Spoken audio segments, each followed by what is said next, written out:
row starts with them hand fighting. Now, Rafa is looking for the wrist control. Stands up, sits back down to play open guard. Jake immediately grabs hold of his ankles and then dive in for a knee cut attempt.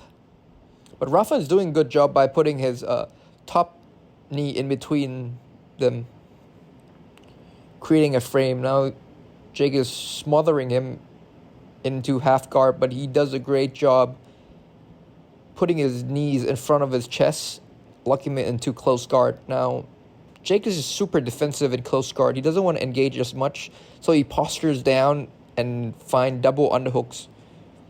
The reason Jake is doing that is because having a low center of gravity when you're in someone close guard prevents them from sweeping you,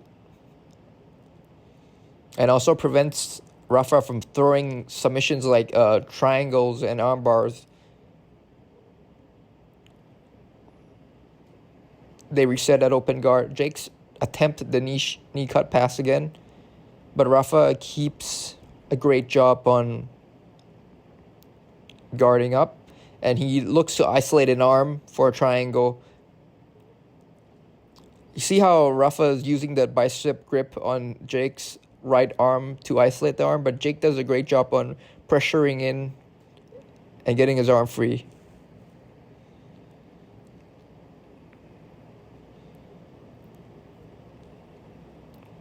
Bit of guard pass attempt there. And Jake ends up looking for a knee slice pass again, but Rafa puts him in high knee shield. Now, in this position, Rafa will look to control Jake's knee or arm, looking to elevate into a leg lock attempt, but he goes in for a Choi bar because Jake has his arm extended, trying to cross face. This is a very beginner mistake a lot of beginner belts make when they try to pass half guard without passing the top knee. They try to cross face. That will allow your opponent to grab a Choi bar grip. But Jake does a great job defending that. Rafa goes for an arm drag, and the scrambles ends up in neutral position, and they restart in open guard. Now Rafa is playing seated guard. Jake's attempt a knee cut pass again, but Rafa keeps great distance management by putting his top knee in Jake's chest, not allowing him to pressure in and cut that angle that he wants. Now Rafa puts him in close guard again. Jake looks for the same defensive move by getting double unders and smothering him.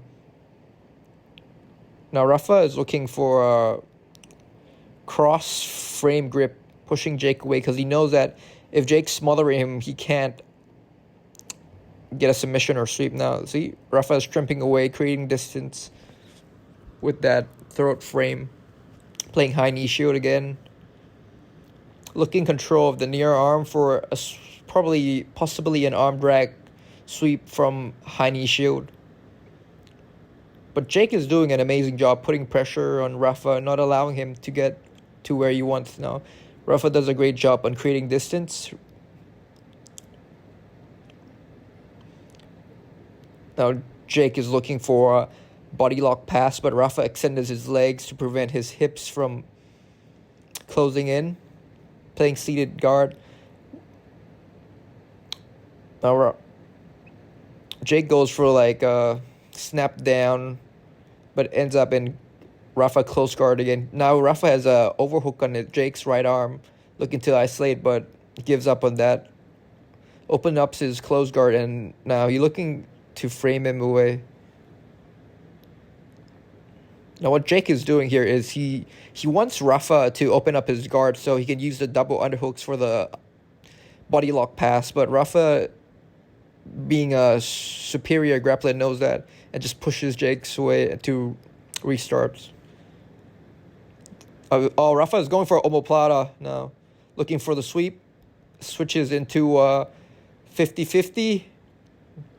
Now cross ashi. Looking for the heel hook. Jake rolls down. Rafa goes belly down. Now Rafa switches into a calf slider and he taps. Oh, that was a quick one. Okay, now Now they both start at seated guard. Okay, now Jake is up on his knees, looking for grip control. Attempts the double under pass.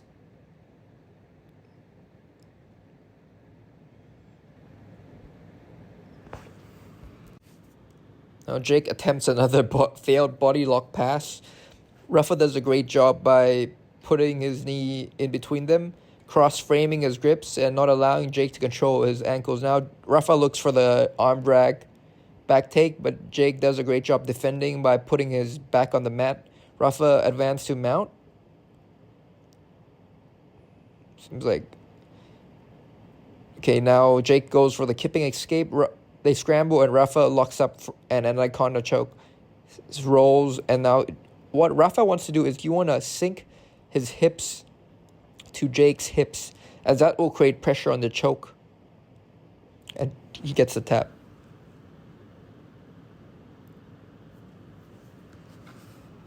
They restart again on their knees. Bit of hand fighting now. Rafa doesn't like Jake color tying him, so he shakes him off, and now he goes back down and play guard. Another body lock pass attempt, which Rafa easily defends off by throat framing Jake and playing high knee shield. I want to say that even if you're a beginner or advanced BJJ practitioner, knowing how to defend against multiple guard pass attempts is very easy if you know how to play high knee shield.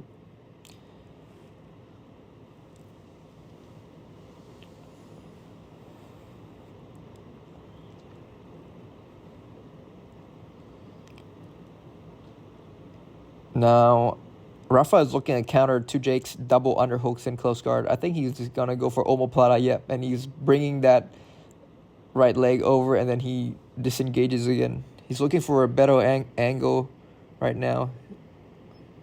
Jake is stalling in close guard right now. Yeah, Jake wants Rafa to open up that close guard so he can jump over to the side and pass to side control. But yeah, Rafa is not having any of that. Disengages and they restart in open guard. Now I want to see Jake attempt a leg drag or any outside passing, because every time Jake tries to go for a knee cut or double unders, Rafa quickly disengages. Now, yeah, there was another failed pass attempt where Rafa trying to counter with like a side armbar. It's a bit grip fighting again. Rafa is keeping a good position. He pulls Jake's into close guard and he locks up a triangle, but yeah, Jake's pulls out in time. They touch up, bump, and they keep on going.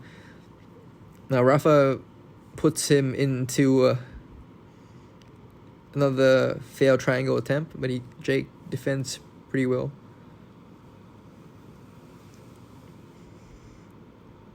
Yeah, you see every time Jake's trying to close distance, he's just diving in towards Rafa without creating an angle. Without cutting an angle, you'll just end up giving Rafa the time to put his knee in between.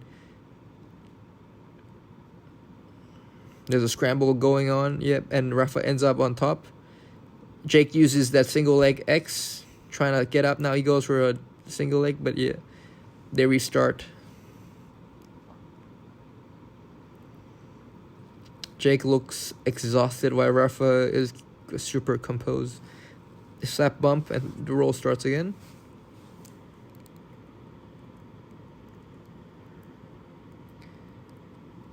Okay, now Rafa is the one passing. Now Jake immediately shoots for a single leg and takes Rafa down. Rafa puts him straight immediately to close guard, shrimping to create an angle. Now cross frame on his throat again.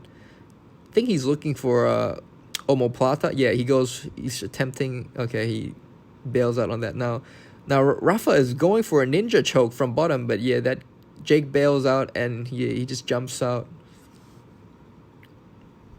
Rafa playing a butterfly guard, making sure that he has hooks in front of Jake's hips, not under, so Jake's can't attempt that body lock pass.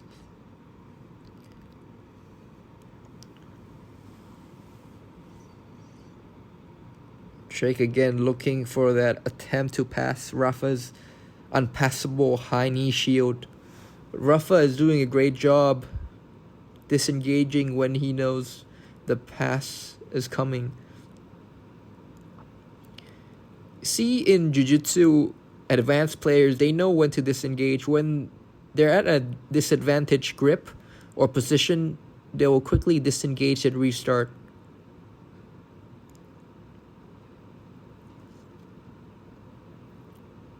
Now you're looking for better grip right now, and then Rafa decides to play for a high knee shield again, and Jakes is looking for that far side underhook. But Rafa is going for a armbar attempt using the Choi bar grip. But it looks like Jake is stuffing that up with a over-under pass.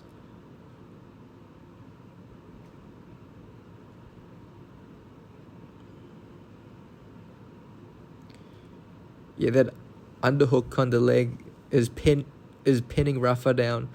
Because normally when Rafa is at a disadvantageous position, he will try to disengage as quick as possible. Look, Rafa is shaking his knees out and inverting belly down, looking for a leg or entanglement. Yeah, but Jake spins out.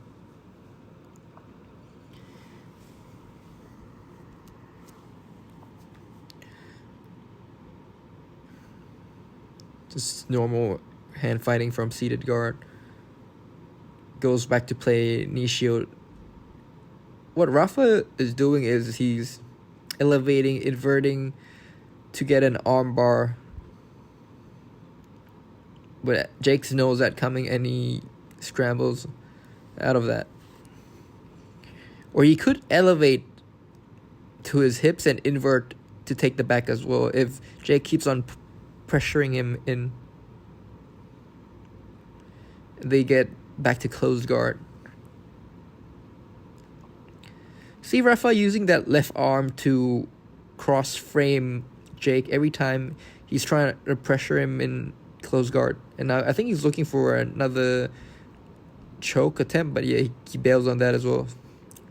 Grabs his ankle. I think he's looking for omoplata. Okay, he bails on that again.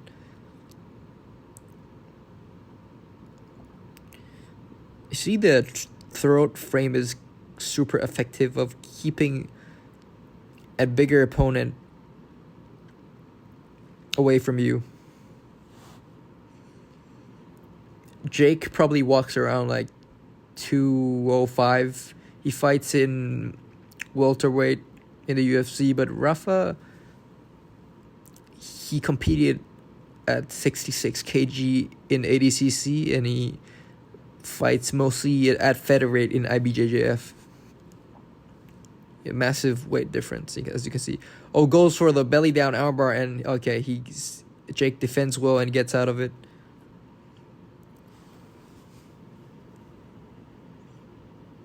Yeah, immediately Jake dives in.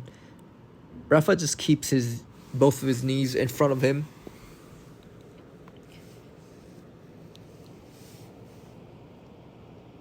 Oh, Jake's trying to counter that high knee shield with the leg, that top leg underhook.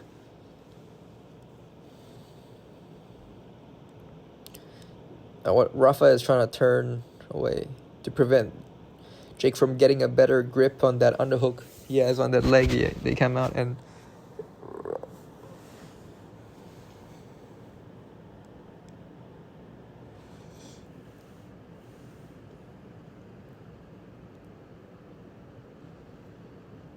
you see how Rafa has that feet always on Jake's hips, preventing him from actually pressuring forward. That's a very good tactic when you roll against a bigger opponent, making sure that the bigger opponent can't put any pressure on you by using the feet on the hips and also the cross frame on the throat. Okay, Jake dives in for another body lock pass. Now Rafa is just on his hips, on his side, playing what he does the best, which is his high knee shield, looking to invert. But Jake knows if he attempts to pressure in, he could get his back taken on an armbar. Bit of collar tying there now. Rafa is looking to create an angle by going under Jake's body. I think he wants to go for the underhook. Oh, he goes for an arm drag attempt but fails. Now back in open guard.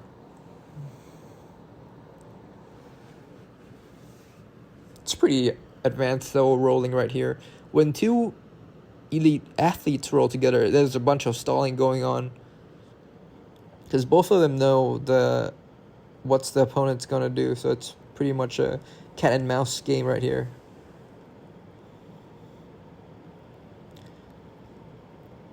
See, Jake attempts a knee cut pass again, but Rafa has a knee in between Jake's legs, so he can't cut an angle. I would like to see Jake attempt passing by standing up on his feet instead of on his knees. Okay, at the moment I said that, he actually stood up.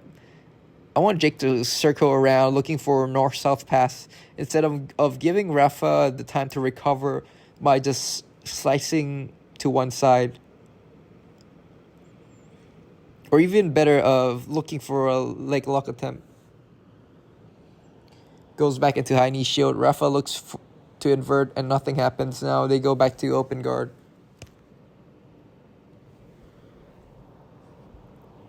Rafa looks for the collar tie. He's looking for an arm drag. Jake is defending by pressuring in. Now Rafa is gonna... Okay, he bails out. Rafa could succeed on that arm drag if he uses his right knee shield to kick Jake forward. Yeah.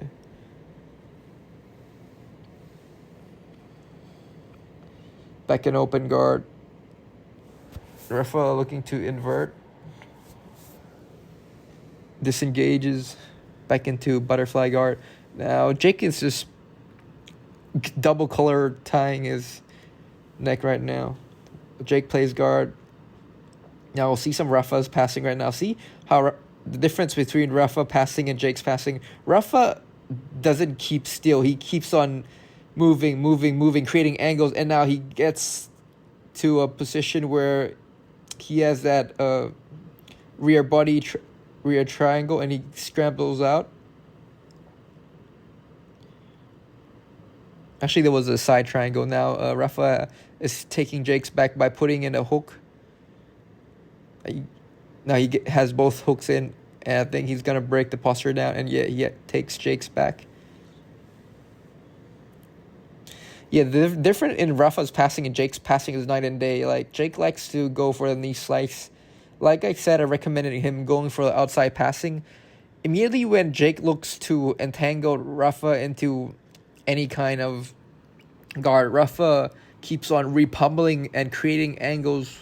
And when Jake senses that his guard is about to get past, he looks to turtle, which allows Rafa to capitalize by taking his back. Yeah, Rafa has a rear body triangle locked, putting Jake in a lot of danger here. Now looking to fight the hands. Jake is doing a great job by defending his neck by creating an X. So Rafa can go over the top to choke him out. Okay, now Rafa is fighting the arm now. He has one arm in. Jake is doing a great job by 2-on-1, pushing his arms over his head. There's a bit of battle going down on the leg as well. Now Rafa locks up that RNC. Okay, he relocks it. It's tight. He keeps on. I think he has it. He's gonna get it. Okay, now Jake does a very good job by removing that choking arm, peeling it up top. Now Jake's trying to escape the back by putting his back to the mat. That prevents your opponent from having your back. Just imagine your opponent is the mat and they want to be behind your back, but once you get out of that mat, they're no longer on your back. Yeah, Rafa tries again for that choke. He has one arm in, but it's going to take a lot more than that to choke out a big fighter like Jake Shields. I think Rafa could adjust for the gable grip choke right there. He could go for the short choke using the gable grip, which Khabib used against Conor McGregor. Now Jake is just looking to put his back on the mat once more, so Rafa can't have great control of his back. And what Jake wants to do here is he wants to turn into Rafa so he can go into close guard. But Rafa is doing a great job using his left arm as an unhook to pull Jake back to his chest. So Rafa can't. Okay, Rafa is attempting another RNC. So he gets a tap. So when Rafa has an underhook, when he has Jake's back, it prevents Jake from doing many things. By having an underhook, he prevents Jake from putting his back on the mat and also turning towards him, putting him into close guard. And that's it, guys. Jake Shields rowing with Rafa Mendes.